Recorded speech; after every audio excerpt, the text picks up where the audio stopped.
Namaste everyone, I'm Yugank Goyal and welcome to the first module of our course. In this module, we're going to set the context, basically talk about what the course contains, what it entails, what are the questions, hypotheses we are trying to answer and what type of answers are we expecting. I hope that this module encourages you to engage with other modules as well. So this course is constructed around an extremely fun and rather crazy question, frankly. And the question is, what keeps India one? What keeps us as one nation? Why is Bharat one country despite the staggering diversity that we find all around us? In fact, this question is not just a political one. I mean, think about it.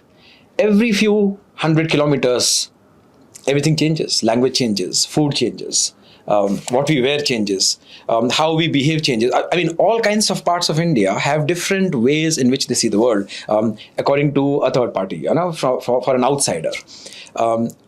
This is why India being one has been a question that political scientists, philosophers, historians have always posed, in fact, particularly after the independence. So while you might think that there is, what is so big deal about this question is actually an extremely profound one, particularly for our nation, our civilization.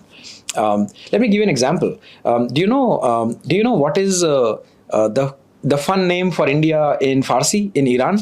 They call it Sarzami Haftad-e Millat, or something like that, which basically means land of or country of 72 nations. We have often heard this, Kos pe badle pani, char kos pe vani, which means, water, everything is changing. When British came to India, they did not see this as one country at all. In fact, it is not a country in the modern European sense.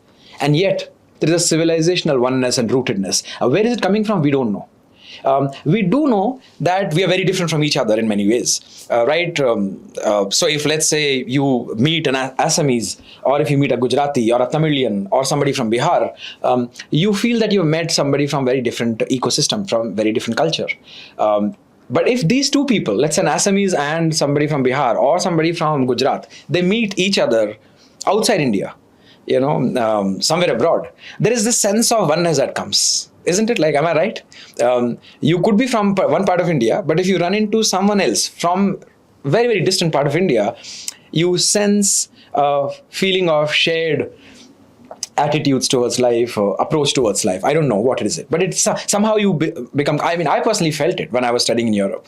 We feel a little bit more comfortable when we spot another Indian, no matter which part of the country he or she comes from. So this question is fairly deep, and it's also an extremely academic one, because many political scientists, philosophers, historians, like I was talking about, they all predicted that India is going to collapse into hundreds of countries, when we become independent. Winston Churchill, by the way, famously called ourselves a country that the moment British would leave India, it will go into an anarchy of darkness. I mean, can you imagine? In the next segment of this module, I'm going to talk about what all predictions were laid out when we were getting independence. In fact, they used to think that we were never one country. And therefore, when they leave, we are not going to remain as one anyway. And yet we have remained as one. If you read about the texts and discussions and discourses at international level on India, which was a newly independent nation in the 50s, 60s, you find commentators replete, commentaries replete with this. It's just a matter of time that we're going to break into many pieces. And when the emergency happened in 1975, actually many of these people came forward and said, look, we told you this is what will happen. But it was revoked 2 years later, and we've always been one. The seriousness with which countries break out or attempt to break out, we have never seen that. Despite the hundreds and thousands of languages, hundreds and thousands of communities and groups. So I think this is an extremely important question. And I also must say that there have been scholars who have tried to answer this.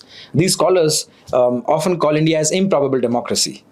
In fact, there are statisticians who have done large amount of work on country level data to show that there is a certain element of income levels that becomes predictor of democracy.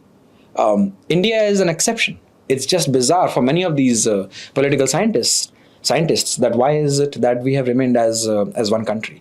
And so this is not a very simple question at that. In fact, let me put it this way. We often talk about unity in diversity, anekta mein ekta. So, anekta to dikhta hai. Diversity we are able to see. all around us, right? If you're in a college, you will find all your friends who come from different parts of India. You will find such diversity, but that unity is not seen visibly. It's not tangible, but you can feel it.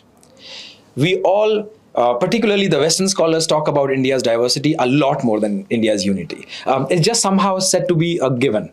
There is an element of surprise. There is an element of speculative bewilderness that they feel there is with respect to India's unity. We don't talk about that unity a lot, and it's not political, is what I'm trying to say. So we want to explore that. We want to explore that in this course. What is this unity after all? People have come up with all kinds of theories. In fact, if you go to a bookshop, you will find all kinds of books written on India that exhibit some form of confusion about this country. Like, you're not able to make sense of this country, right? Like, we are like that only. The improbable democracy. There's this million mutinies now. In fact, both academic scholars and popular, writers, the idea of India, all of these somehow they make you feel as if these scholars and authors and writers are trying to hold the idea of this country together, but they're just not able to. It's like, clenching your fist and trying to grab sand. And the more firmly you hold it, the more it kind of comes out of your fingers. And you can sense this palpable,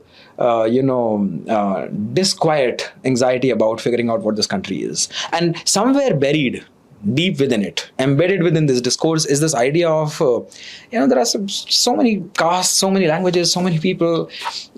How are they staying as one? I mean, nowhere in the world this has happened. Think about the vastness of China, or Russia, or US. One country, surely, one language, maybe few dialects here and there. But over here, American food. You can say something is an American food or something is Italian. But, when you say Indian food, to an Indian, it doesn't make sense. It only makes sense to the Westerner. I don't know, what are you talking about? Gujarati food, Manipuri? Am I going to go for a Bengali restaurant food? This is Kashmiri, cuisine. What is that unity? What is that unity? So here's the hypothesis. Look, people have given all kinds of responses to this, particularly coming from the space of politics, right? So there is this political force with which this has been kept together, political flexibility with which this has been kept together, is the dynamics of initial leaders, the leaders we've had after independence who were so visionary that they kept together.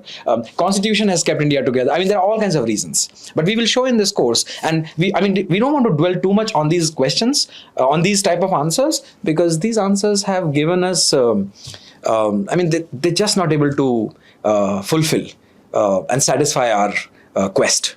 But in this course, what we want to do is to throw a new hypothesis. Is our unity political, constitutional, institutional, or is it civilizational? Is it cultural? Is it something deeply embedded in all of us? And that's what we want to explore. So here's the hypothesis. We are one because our Jivan Darshana, our life's philosophy, is one. Philosophies, I'm using a plural. So there could be hundreds of philosophies. But it looks like we recognize and live by those philosophies, regardless of where we come from. We could be coming from Bihar or Karnataka, Rajasthan or Kerala. Some philosophies are very similar across all of us, which is very different from philosophies followed by outsiders, the Westerners. Let's call it the West. They have, and over there, there are ways in which they imagine themselves politically. We don't necessarily see ourselves use politics or use territorial entity as the reason for us to be one. We feel that civilizationally we are one. And that is reflected in this Jivan Darshana. The crude translation is life's philosophy. And within this Jivan Darshana are embedded layers of Jnana Parampara and Lokik Prayojana. So Jnana Parampara is the way that knowledge is transmitted across generations, over periods of time. And Lokik Prayojana is practical utility of any knowledge. And so through the pillars of Jnana Parampara and Lokik Prayojana is constructed a Jivan Darshana. And that Jivan Darshana is the common framework that allows us to live our lives the way we want, and rather similarly. That similarity of Jivan Darshana is our unifying force. We don't know. I mean, ordinarily, we would not even know what that philosophy is, but it will be exhibited in what we do and how we act. And that is what we want to focus on. Let me tell you about the flow of the course. I think this is good enough of an introduction for many of you to know why this course is interesting and useful. Because frankly, through this course, we are not just coming up with some sort of answers to some questions. We are trying to create a new vocabulary. A vocabulary that is needed in this discourse. And so we hope that this is useful not just for IKS learners, but also for any commentator or any scholar who's interested in the idea of India. Idea of India. You know, you've heard too much about the idea of India. So hopefully this will be useful. The flow of the course is going to be very straightforward. The first module is going to be this introduction itself. The next 2, 3, 4 segments, I'm going to lay out this question and the hypothesis in greater detail. The next module will be on, the next 5 modules actually, will be on 5 Jivan Darshana. Look, there could be hundreds of Jivan Darshana. We are picking up on 5. Okay, the first one will be our relationship with nature and agriculture. Across the country, we look at nature differently. We look at it as sacred. We are part of nature. We are not above nature to exploit it. Somehow that philosophy is exhibited in whatever we do. The second philosophy is the centrality of family and communities across Bharat. No matter where you go, family is important. And what are the dimensions of it? We'll explore it in the third module. In the fourth module, we will discuss another Jivan Darshana, which is our approach to learning. How do we learn?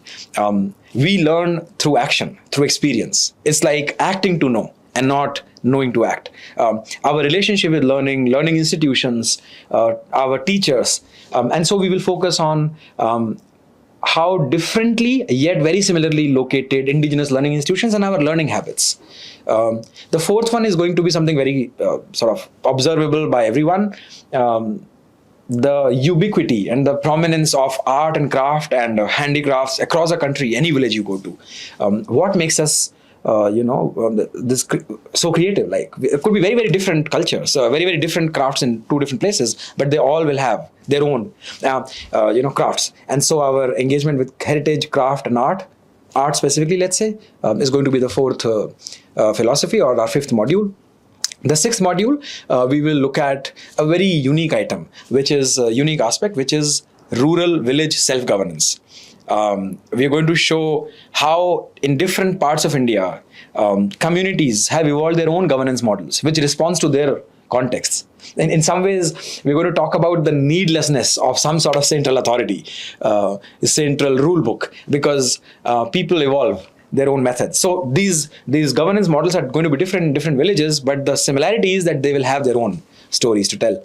And finally, we will conclude in the last one, where we will tie all these threads together, pose new questions to ask, and hopefully we would have satisfied many of you, but also rekindle an interest in going deeper and figuring out other Jivan Darshanas.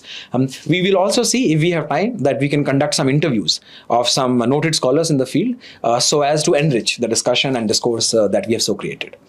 So hope you will like this course. At least do listen to the introduction bit, because it poses a question and proposes the hypothesis in the next 3-4 segments. Namaste all. I'll see you in the next segment.